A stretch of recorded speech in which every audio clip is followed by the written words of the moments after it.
બાબા બાગેશ્વર જ્યારથી રાજકોટમાં દરબાર કરવાના છે તે વાત સામે આવી અને ત્યારથી જ રાજકોટમાં તેનો વિરોધ શરૂ થઈ ગયો હતો। ત્રણ પ્રશ્નોના સાચા અમારા વિજ્ઞાન મંચમાં આવીને સાબિત કરી આપે તો અમે 50 લાખનું અને 1 કરોડનું ઇનામ જાહેર કર્યું છે। અલગ અલગ લોકો છે તેમના દ્વારા બાબા બાગેશ્વર વિશે અલગ અલગ વાતો કરવામાં આવી, તેમના જે દરબાર છે તેમની જે રીત છે તેના વિરોધ કરવામાં આવ્યો અને હવે જ્યારે દરબાર પતી ગયો છે અને જે છેલ્લા દિવસે જે થયું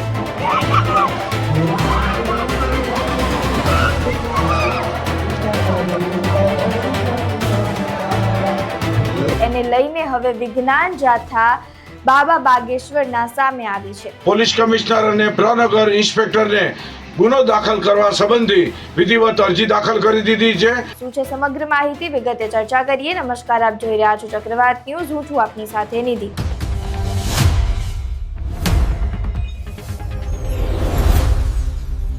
રાજકોટમાં 3 દિવસનો આ દરબાર યોજાયો અને દરબારના જે છેલ્લા દિવસે એટલે કે ત્રીજા દિવસે ત્યાંના જે લોકો હતા જે દરબારમાં આવ્યા હતા તેઓ અચાનક ધૂણવા લાગ્યા અને ધૂણતા એક મહિલાએ એક પત્રકાર ઉપર હુમલો કર્યો।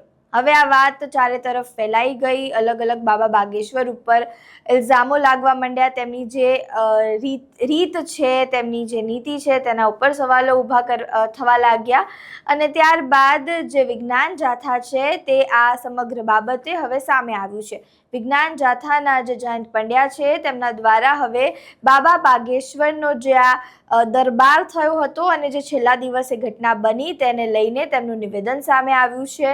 તેમના દ્વારા હવે આગળ પગલાં લેવામાં આવશે આ સમગ્ર ઘટનાને લઈને તેઓ કહી રહ્યા છે। હવે વધુમાં તેઓ શું કહી રહ્યા છે તે સાંભળો। રાજકોટમાં રેસકોર્સ મેદાનમાં જૂન 5મી થી 7મી સુધી હનુમંત કથાનું આયોજન કરવામાં આવેલું હતું। છેલ્લા દિવસે બાબા બાગેશ્વર અને આયોજકોની મિલીભગતના કારણે દિવ્ય દરબારમાં ધૂણતા હતા, કોઈને પ્રેતાત્મા બોલાવ્યા, એક સાથે 20 લોકો છે ધૂણવા માંડ્યા, અફરાતફરી મચી ગઈ, વાતાવરણ દોડાઈ ગયું, ભયનો માહોલ થઈ ગયો, ડરનો માહોલ થઈ ગયો અને પ્રેતાત્માને શાંત કરવા મારામારી પર ઉતરી ગયા, પત્રકાર ઉપર હુમલો કર્યો। આ બધી ઘટનાને વિજ્ઞાન જાથા વખોડે છે અને નિંદા કરે છે। વિજ્ઞાન જાથાએ ગઈકાલ તારીખ 8મીના રોજ પોલીસ કમિશનર અને પ્રનગર ઇન્સ્પેક્ટરને ગુનો દાખલ કરવા સંબંધી વિધિવત અરજી દાખલ કરી દીધી છે।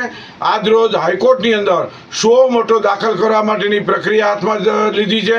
આયોજક મંગેશ દેસાઈ બે જવાબદારપૂર્વક નિવેદન આપે છે, અમે શું લોકોને ઇન્જેક્શન આપ્યા છે, આવું પણ વાહિયાત નિવેદન આપે છે અને એક પ્રકારનો પોતાનો બચાવ હોય તેવી ભૂમિકાને વાત કરે છે।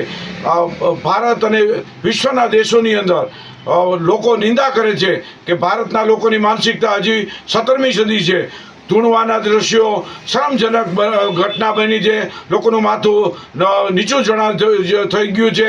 તો આ બધી પરિસ્થિતિની અંદર વિજ્ઞાન જાથાએ આ વખતે બાબા બાગેશ્વર ધીરેન્દ્ર શાસ્ત્રી ઉપર વગર લાયસન્સે ઉપચાર કરવો માનસિક બીમાર લોકોનો અને તે સંબંધી તેના ઉપર અલગ ગુનો દાખલ કરવો। આયોજકો રાતના 12 વાગ્યા સુધી 50 મોટા સ્પીકરો વગાડે છે, ઘોંઘાટ કરે છે, મંજૂરીનું પાલન નથી કરતા, જાહેરનામાનો ભંગ કરે છે, તે સંબંધી આયોજકોના તમામ સદસ્યો ઉપર પણ ગુનો દાખલ કરવાની પ્રક્રિયા હાથ લીધી છે।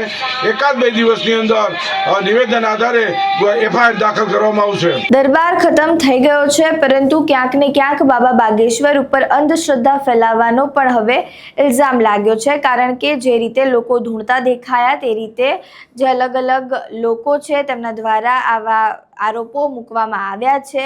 હવે આ અંધશ્રદ્ધા હતી કે પછી શ્રદ્ધા હતી, વિજ્ઞાન જાથા દ્વારા જે શું પગલાં લેવામાં આવે છે એ પણ જોવું રહ્યું અને ત્યારબાદ શું બાબા બાગેશ્વર ઉપર કોઈ કેસ દાખલ થાય છે અથવા તો કોઈ રીતે તેમના ઉપર આ દરબાર બંધ કરવાનું પ્રેશર નાખવામાં આવે છે કે નહીં તે તો હવે જોવું રહ્યું। પરંતુ તમારું આ સમગ્ર મામલે શું માનવું છે, તમારા મંતવ્યો અમને કમેન્ટ બોક્સમાં જરૂરથી જણાવજો। વિડીયો પસંદ આવ્યો હોય તો લાઇક, શેર, કમેન્ટ કરો અને મારી ચેનલને સબસ્ક્રાઇબ કરવાનું ભૂલતા નહીં। નમસ્કાર।